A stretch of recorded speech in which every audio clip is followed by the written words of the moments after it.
ಎಲ್ಲರಿಗೂ ನಮಸ್ಕಾರ. ಜೋರಾಗಿ ಎಲ್ಲರಿಗೂ ನಮಸ್ಕಾರ. ನಾನು ಕೃಷ್ಣ ಮಹೇಶ್ ವಿಶ್ವಕರ್ಮ ಅಂತ, ಕಲಬುರಗಿ ಜಿಲ್ಲಾ ಕೃಷ್ಣ ಸೇನಾ ಸಮಿತಿ ಕಲಬುರಗಿ.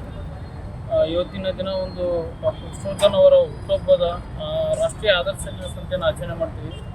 ಇವತ್ತಿನ ದಿನ ನಮ್ಮ ಕಲಬುರಗಿಯಲ್ಲಿ ಡಾಕ್ಟರ್ ವಿಷ್ಣು ಉತ್ಸವ ಮತ್ತು ವಿಷ್ಣುವರ್ಧನ್ ಸೇವಾ ಪ್ರಶಸ್ತಿ ಸಮಾರಂಭ ಕಾರ್ಯಕ್ರಮ ಹಮ್ಮಿಕೊಳ್ಳಲಾಗಿತ್ತು. ಅದೇ ರೀತಿ ಇವತ್ತಿನ ದಿನ ಒಂದು ಅವರ ಸಂಬಂಧಕ್ಕೆ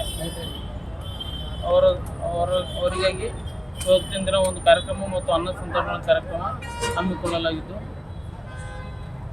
ಎಲ್ಲ ನಮ್ಮ ಕೃಷ್ಣ ಸೇನಾ ಸಮಿತಿ ಪದಾಧಿಕಾರಿಗಳಿಗೆ ಧನ್ಯವಾದ ಹೇಳಕ್ಕೆ ಇಷ್ಟಪಡ್ತೀನಿ. ಎಷ್ಟು ಜನಕ್ಕೆ ಹಮ್ಮಿಕೊಂಡಿದ್ದೀರಾ ಸರ್ ಅನ್ನ ಸಮರ್ಪಣೆ? ಇವತ್ತು ಏನೆಲ್ಲ ಒಂದು 1,000 ಜನಕ್ಕೆ ಅನ್ನ ಸಂತರ್ಪಣೆ 100 ಜನಕ್ಕೆ ಯೋಜನೆ ಇಟ್ಕೊಂಡಿದ್ದೀವಿ. ಯಾವ್ಯಾವ ಕಾರ್ಯಕ್ರಮ ಜರುಗಿಸಿದ್ರೆ? ಇವತ್ತಿನ ದಿನ ಡಾಕ್ಟರ್ ವಿಷ್ಣು ಉತ್ಸವ ಮತ್ತು ಡಾಕ್ಟರ್ ವಿಷ್ಣುವರ್ಧನ್ ಸೇವಾ ಪ್ರಶಸ್ತಿ ಸಮಾರಂಭ, ಹಿಂಗೆ ರಸಮಂಜರಿ ಕಾರ್ಯಕ್ರಮವನ್ನು ಹಮ್ಮಿಕೊಳ್ಳಲಾಗಿದೆ. ಸುಮಾರು ಎಷ್ಟು ವರ್ಷ ಆಯ್ತು ಸರ್ ನೀವು ಮಾಡ್ಕೊತ ಬರ್ತಾ ಇದ್ದೀವಿ? ನಾವು ಇದು ದಶರದ ಸಂಭ್ರಮ ಅಂತ ಯೋಜನೆ ಮಾಡ್ಕೊಂಡು 10 ವರ್ಷದಿಂದ ನಾವು ಮಾಡ್ಕೊತ ಬಂದಿದ್ದೀವಿ.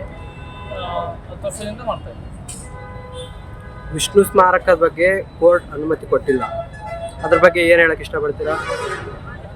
ಕೋರ್ಟ್ ಅನುಮತಿ ಕೊಟ್ಟಿಲ್ಲ, ಅದ್ರ ಬಗ್ಗೆ ಹೇಳೋದೇನೆಂದರೆ ನಮ್ಮದ ಜ್ಞಾನದ ಕೈಗಳ ತೆವಡ ಅಂತ ಹೇಳಕ್ಕೆ ಇಷ್ಟಪಡ್ತೀವಿ.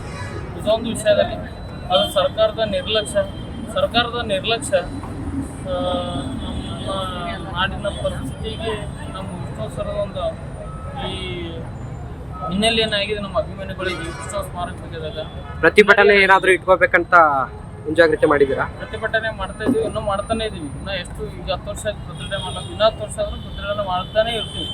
ಸ್ಮಾರಕ ಬಿಟ್ಕೊಡೋ ಮಾತೇ ಇಲ್ಲ. ಅಭಿಮಾನಿಗಳಿಂದ ಯಾವತ್ತೇ ಕಾರಣಕ್ಕೂ ಕೋರ್ಟ್ ಈಗ ಹೈಕೋರ್ಟ್ ತೀರ್ಪು ಕೊಟ್ಟಿದೆ, ಆದ್ರೂ ಸರ್ಕಾರ ಆದೇಶ ಮೇಲೆ ಬಿಟ್ಟಿದ್ದಾರೆ ಅವರು, ಹೈಕೋರ್ಟ್ನವರು. ಅದು ಸರ್ಕಾರ ನಿರ್ಧಾರ ತಗೊಂತಿಲ್ಲ.